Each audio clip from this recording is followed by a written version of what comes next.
Please note that nothing in this podcast should ever be taken as personal financial advice. And if you are seeking financial advice, reach out as we work with professionals in the industry. And welcome back to another episode of the Finance Bible podcast. You're joined with myself, Zeke, and fellow co-founder of the Finance Bible, Oscar.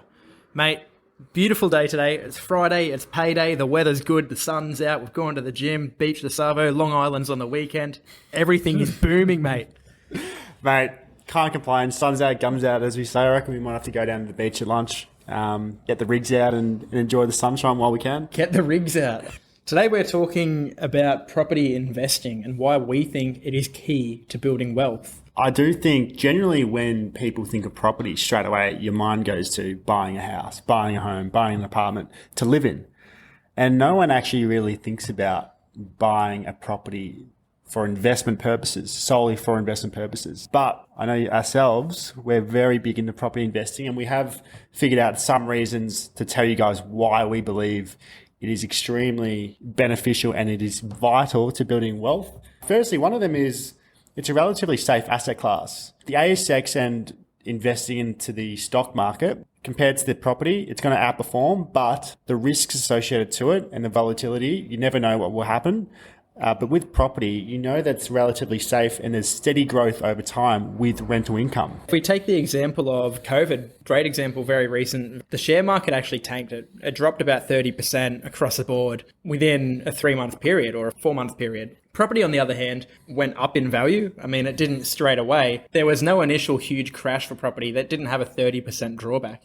We're now at a position where it's actually gone up 15 to 25% over the year. In terms of risk and safety in an asset class, property does tend to not be as volatile as shares. Exactly right, mate. And look, a good thing about investment properties, it's going to pay you an income. That's why we purchase these properties. That's why we invest, to get paid to make some money. If you buy your own house, like we said a few weeks ago in one of our old episodes, congratulations, massive accomplishment, but the real thing is that's never going to pay you an income.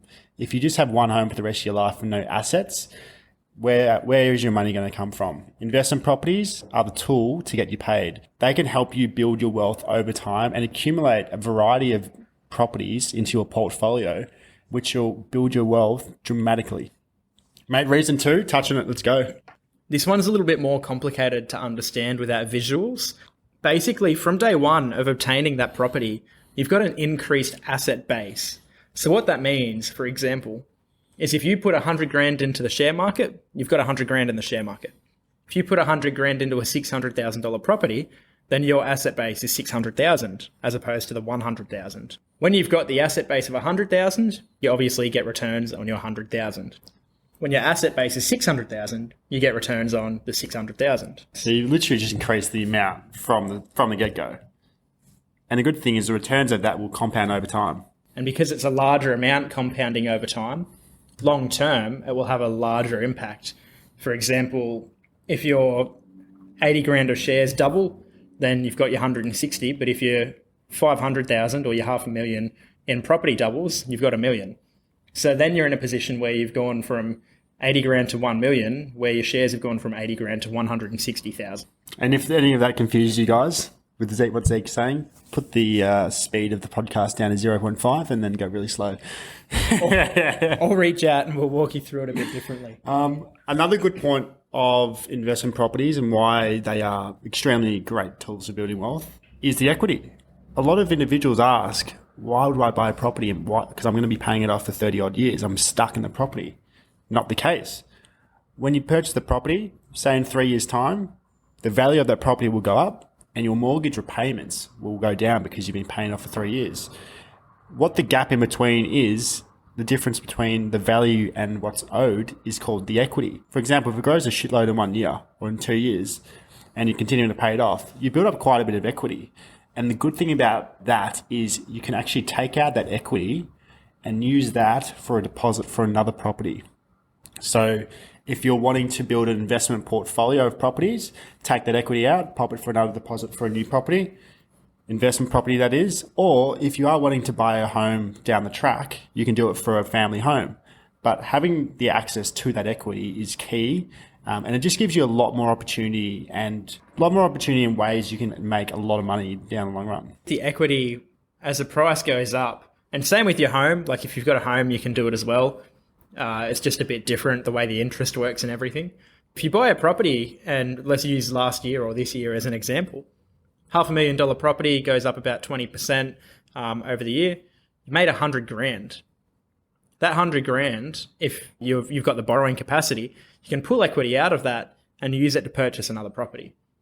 Whereas in your shares, you can't really pull the money out, leverage into another asset. Another one to touch on quickly is using the cash flow of the property to purchase items you love or more investments.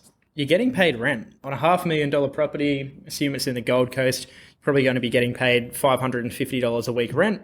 That rent that comes in is going to be repaying the mortgage itself pretty easily.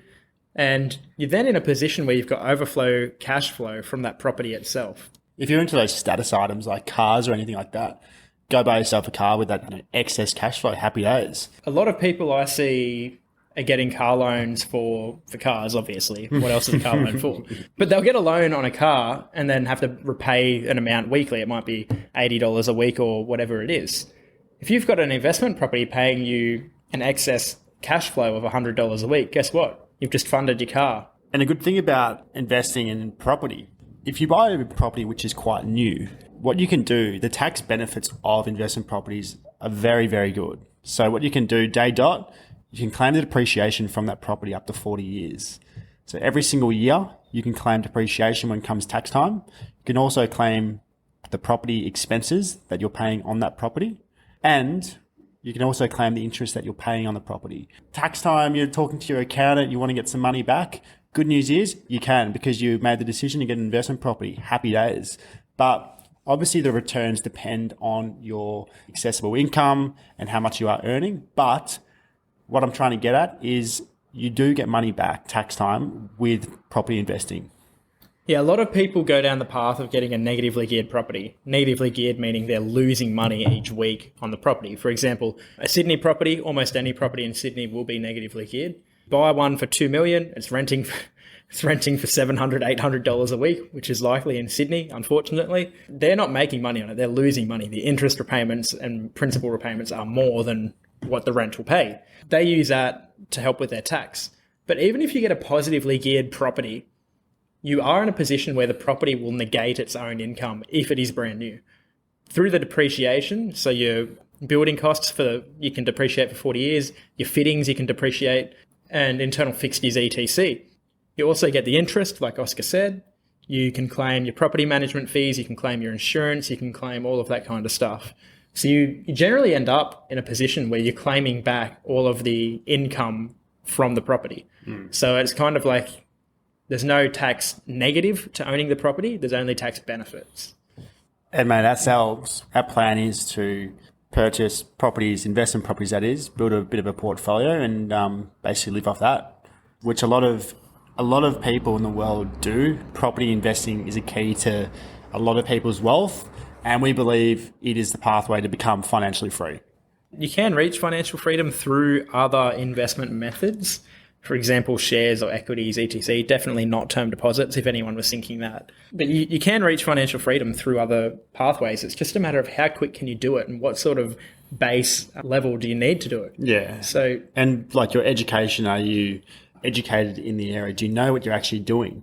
Read up on it if you're wanting to learn and get into it, but you got to be educated because it's your money that you're putting into these investments. You don't want to pop it in and then all of a sudden it's a rug pull, like in cryptocurrency, for example.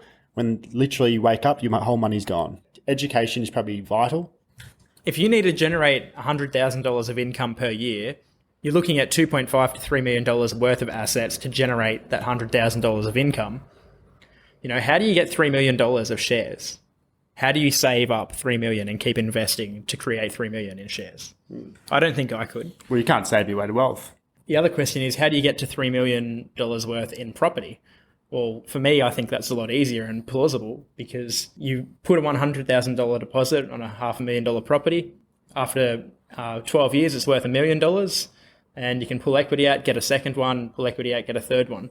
So for anyone trying to build up their asset base quick, property allows you to do it easier through leveraging, Yeah. which we've done a podcast on, and I highly recommend listening to that one on leveraging. If you're wanting to learn more about investment property, investing in property, there's many companies which Zeke and myself work alongside. We have connections to that will assist you in finding that right property in the right area for the right price, get yourself the tenants, etc.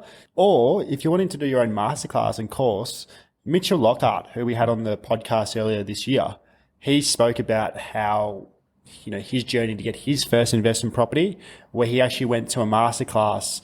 I think it was a few weeks or whatever it might have been. He learned the ins and outs about property investing from zero knowledge. And now he's got his own property, about to buy a second. So there's always tools. Just look around. But yeah, reach out to Zeke and I if you are wanting to get into it now, because we can put you in the right direction. Yeah, I think that a lot of people need to have a conversation about where they're going or what they would like to achieve, and kind of see, a lot of people want to invest in property. A lot of people don't know how. So if you're one of those people that you're trying to figure out, can I do it? How do I do it? etc. Reach out. Guys, we're wrapping up the podcast, but as we said last episode, if you're listening to this podcast on your way to work, going to the gym, whatever you might be doing, on a date, whatever that may be, you never know. If you're listening to it on a date, my advice to you is quickly turn it off and pay them some attention. You modern day romantic. Anyway, it could be good on a date. You never know. Bit of a financial education for everyone. I would question that. Well, whatever you might be doing right now while you are listening to this, if you can just give us a review, a rating. If you're on Apple Podcast, swipe down, click on the 5 stars, give us a rating and a review. It does go a long way. We are getting quite a few at the moment, which is great. But if we can keep them coming, happy days. Okay, guys, that's all for today. We'll catch you next week. But until then, keep investing. Keep budgeting. And keep listening.